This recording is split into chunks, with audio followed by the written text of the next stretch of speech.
Je cède la parole maintenant à Abou Bakr. Merci. Je ne peux pas commencer autrement que par parler de Hajar Ressouli.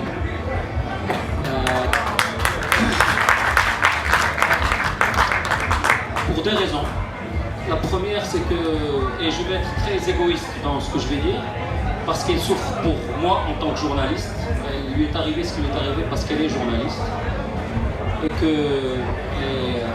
qu'elle paie un prix que normalement on aurait dû tous payer. Certains d'entre nous l'ont payé avant. Mais l'ignominie et la sauvagerie de la façon dont elle a été traitée doit nous indigner tous. Et quand je dis indigné, il ne faut pas qu'on s'arrête à l'indignation, il faut faire quelque chose. Je ne sais pas quoi faire. J'ai fait la chose la plus, j'allais dire la plus basique, la plus celle de mettre sa photo au lieu de la mienne.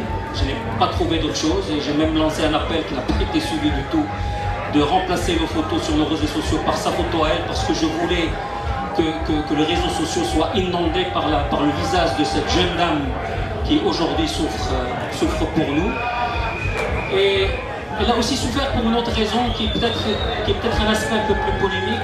Heureusement, ce que je vais dire là n'a pas véritablement pris, mais il y a eu une petite musique nauséabonde qui était celle de dire c'est la nièce de Hamida Ressouli, elle a l'air de porter un voile, donc finalement elle est hypocrite et que finalement si ce qui lui est en train d'arriver est quelque part mérité. Et là aussi, elle souffre pour nous, parce qu'en tant qu'homme musulman, on ne voit pas sur mon visage que je suis musulman. Mais quand une dame musulmane porte le voile, elle est musulmane.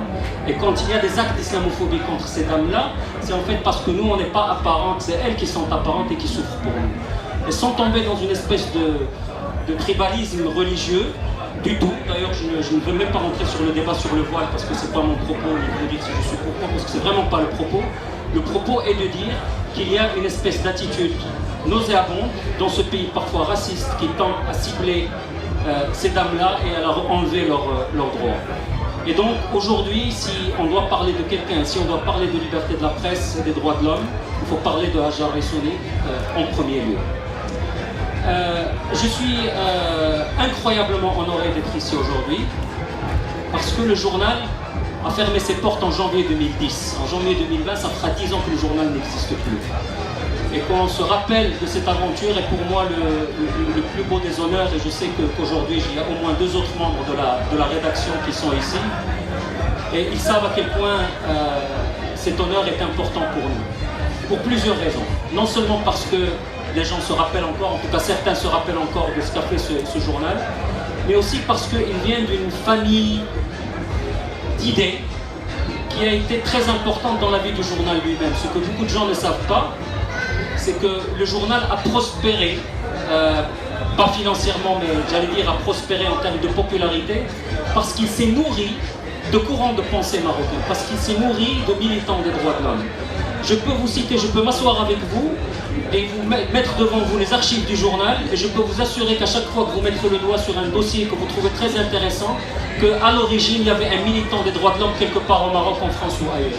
Et que moi je rigolais, je disais la map du journal c'était la MDH. Parce qu'à chaque fois qu'il y avait un problème quelque part, et c'est la vérité, on trouvait un militant qui nous informait, qui nous expliquait, qui avait le courage de nous aider à faire ce que nous avons fait. Et que donc je suis incroyablement honoré aujourd'hui que la TMF, qui fait un travail par ailleurs extraordinaire avec peu de moyens, décide de m'honorer moi à côté d'un autre monsieur pour lequel j'ai un respect infini qui s'appelle Hamida Ressouli. Et pour la petite histoire, je vais vous raconter un souvenir d'un garçon de 50 ans, moi-même, en 1973. Eh bien, j'ai connu Hamida Ressouli en 1973. Et pour faire le raccord avec ce que je viens de raconter par rapport à la gauche, je l'ai connu le jour où on est allé le chercher pour venir participer à une fête qui célébrait la sortie de prison de mon père. La première fois que j'ai vu Hamida Ressouli, j'avais 5 ans, et c'était à l'occasion d'une fête pour fêter la sortie de prison de mon père. Donc voilà.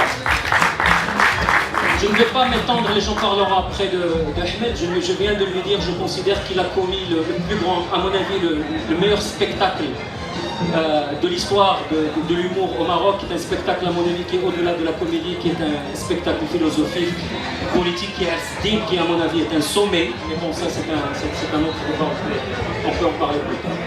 Je voudrais rebondir sur ce qui a été dit par rapport à la presse et l'importance de la presse aujourd'hui, et en conjonction avec ce qui se passe au Maroc, en Algérie et ailleurs. Nous sommes aujourd'hui face à des États qui sont en échec.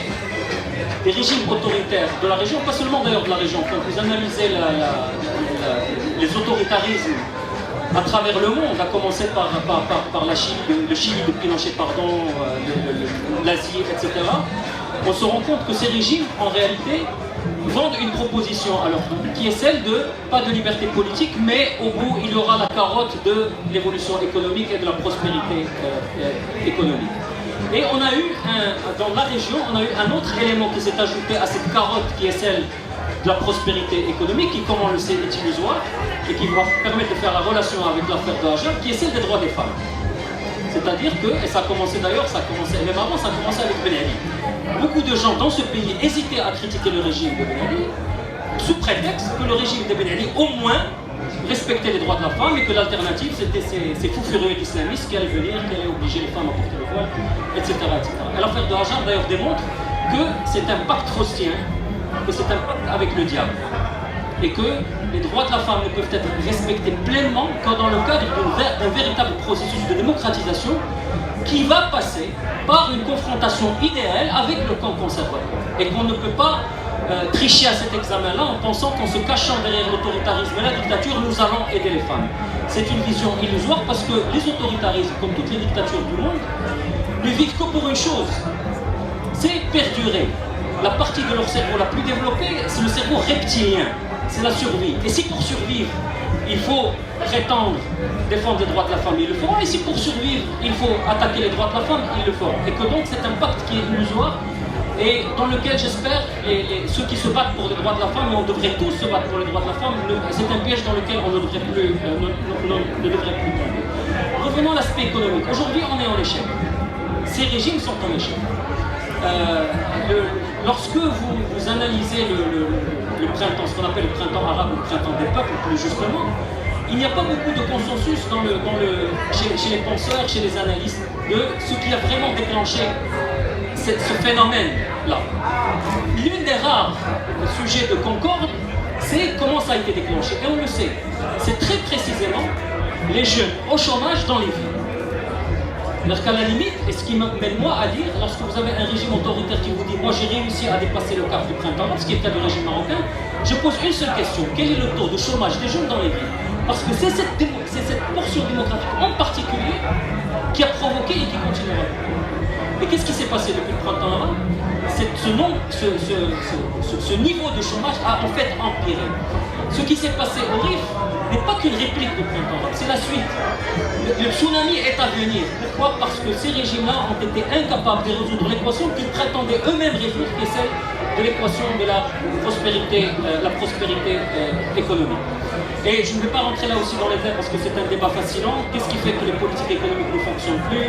Une vision ultralibérale, ou même une vision qui se dit libérale, mais qui s'exonère totalement d'une justice indépendante. Et ceux d'entre nous qui considèrent que le marché peut être une institution de prospérité savent que l'institution du marché ne peut pas fonctionner sans une indépendance de la justice, sans un État démocratique, parce que ça donne littéralement la mafia. La mafia, la définition de la mafia, c'est exactement l'offre et la demande sans les institutions. C'est exactement ça. Et c'est ce qu'on a fini par avoir en Tunisie, en Égypte, en Algérie et au Maroc. Lorsqu'on parle de ces phénomènes-là, pour moi, et c'est là où je suis optimiste, c'est que je fais partie de ceux qui avouent avoir été surpris par la nature de ces soulèvements. Parce que si vous m'aviez posé la question en décembre 2010 ou en novembre 2010 sur ce qui pourrait se passer si jamais il y avait des manifestations de cette ampleur-là, je vous aurais probablement dit, parce que c'était ce que j'avais en tête 65 et 81, en tous les cas pour le Maroc, et peut-être ce qui s'est passé dans les années 90 en Algérie, je vous aurais dit les émeutes. Ça va brûler les voitures, et on risque de tomber dans une guerre civile, et ce qui est en fait la meilleure carte pour les régimes autoritaires. C'est sur cette carte-là que le régime militaire algérien a prospéré. C'est sur cette carte-là que Hassan II a prospéré. C'est en se tournant vers les autres sections de la société en disant, vous voyez ces fous furieux de démocrates, voilà ce qu'ils nous ont donné. L'anarchie. Donc il vaut mieux accepter ma dictature à moi, mon autoritarisme à moi, plutôt que de tomber dans l'anarchie. Et qu'avons-nous eu? Nous avons eu une formidable surprise. Nous avons eu des mouvements matures, nous avons eu des mouvements pacifiques, nous avons eu des mouvements d'une intelligence politique incroyable. Le mouvement du Rif est d'une intelligence incroyable. Ce qui se passe en Algérie est une leçon d'intelligence politique. Ce n'est pas seulement que les gens descendent dans la rue, c'est comment ils le font, c'est comment les gens, c'est quel type de slogan, c'est l'aspect d'ouverture qui justement est une très belle leçon pour tous ceux qui pensaient penser et comprendre ce qui se passait dans nos sociétés. Et cette heureuse surprise, il va falloir aujourd'hui l'exploiter. Comment peut-on construire un avenir commun avec cette formidable ressource que ce peuple aujourd'hui est en train de nous offrir? Et c'est là que la presse entre en ligne. Vous savez, quand le journal a été interdit, j'ai beaucoup réfléchi avec des amis. Qu'a fait le journal qui a véritablement déclenché la colère et l'irrité? Qu'a fait le journal qui a mené à ce qu'il soit interdit plusieurs fois, à ce qu'il soit boycotté par les annonceurs, etc. Et aujourd'hui, j'en suis au stade de penser qu'en fait notre vrai crime, c'est d'avoir fourni un espace de débat. Ça peut vous paraître simpliste, mais je suis profondément convaincu. Ce ne sont pas les enquêtes que nous avons faites sur la corruption, etc. Parce que je pense que les régimes arrivent à savoir comment dépasser ce genre de situation. Mais je pense que l'action la plus subversive qui puisse exister dans nos pays aujourd'hui, c'est d'offrir un espace de débat. Pourquoi? Parce que les autoritarismes se nourrissent de la polarisation de la société. Le régime marocain, de quoi il vit? Il vit en nous disant, vous les gauchistes qui aimez la liberté individuelle, etc., vous n'arrivez pas à parler avec les islamistes qui veulent mettre le voile à vos femmes, etc. Et on est obligé d'être là et de faire en sorte que tout ce beau monde marche droit. Lorsque ces gens-là commencent à se parler, et lorsqu'ils ont l'espace pour se parler, et commencer avec des différences évidemment, je ne suis pas en train de dire que tout va bien se passer, mais lorsqu'on leur donne l'espace pour se parler, pour justement essayer de trouver les points communs qui peuvent faire en sorte que ce soit une nation, c'est-à-dire une société qui se mette d'accord sur un minimum de valeurs, en fait ce qu'on dit à ces autoritarismes, nous n'avons plus besoin de vous, vous pouvez rentrer chez vous, merci, tout se passe bien. Et cela, vous ne pouvez le faire qu'avec un espace de débat. Ce que nous avons fait de plus subversif, c'est de mettre en face Nadia Yassine et Saïd Saadi du PPS qui avait poussé, qui était le promoteur justement de la réforme du statut de la femme, appelé le plan d'intégration de la femme au développement, et en face Nadia Yassine qui était une militante islamiste qui est d'ailleurs toujours avec le RDS. Je pense que c'est parmi les choses les plus subversives que nous avons faites. Ce n'est pas de démontrer que Ben Issa, ministre des Affaires étrangères, a volé de l'argent aux États-Unis, ce n'est pas de démontrer qu'il n'y avait pas de pétrole à Tennessee alors que le roi avait fait un discours en disant qu'il y avait. Je pense que dans la hiérarchie de nos crimes vis-à-vis du régime, celui-ci de créer un espace de débat est ce qui est le plus subversif. Ce qui me fait dire d'ailleurs que ce que font les gens comme la TMF, la MDH, est aujourd'hui, il y a une raison pour laquelle la MDH est aujourd'hui persécutée.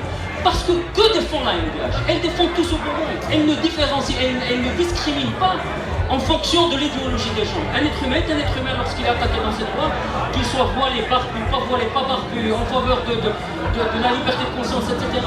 Elle les défend. Et cela est insupportable et profondément subversif pour le régime. Et c'est ce à quoi je vous invite à travailler. C'est de créer cet espace de débat. Avant d'adjuger les débats sur l'islamisme, pas l'islamisme, acceptons d'abord que nous avons besoin d'espace où ces gens-là peuvent se parler. Et c'est en faisant cela que nous arriverons à faire émerger justement nos solutions. D'ailleurs, l'une des leçons que j'ai apprises en étant journaliste, mais plus tard en faisant autre chose, c'est que individuellement, personne de nous n'a la solution à nos problèmes. Je serais incapable de vous dire, et pourtant c'est un peu mon domaine, l'économie politique, etc. Je serais d'une prétention extraordinaire si je vous disais voilà ce que le Maroc doit faire, voilà ce que l'Algérie va faire, et on aura la croissance, etc. Par contre, ce dont je suis absolument convaincu, c'est qu'en mettant les intelligences en commun, on pourra trouver une solution. C'est qu'en permettant aux gens de se parler, on pourra trouver des solutions. La deuxième chose qui est liée à cette histoire d'espace de débat est l'importance de la presse.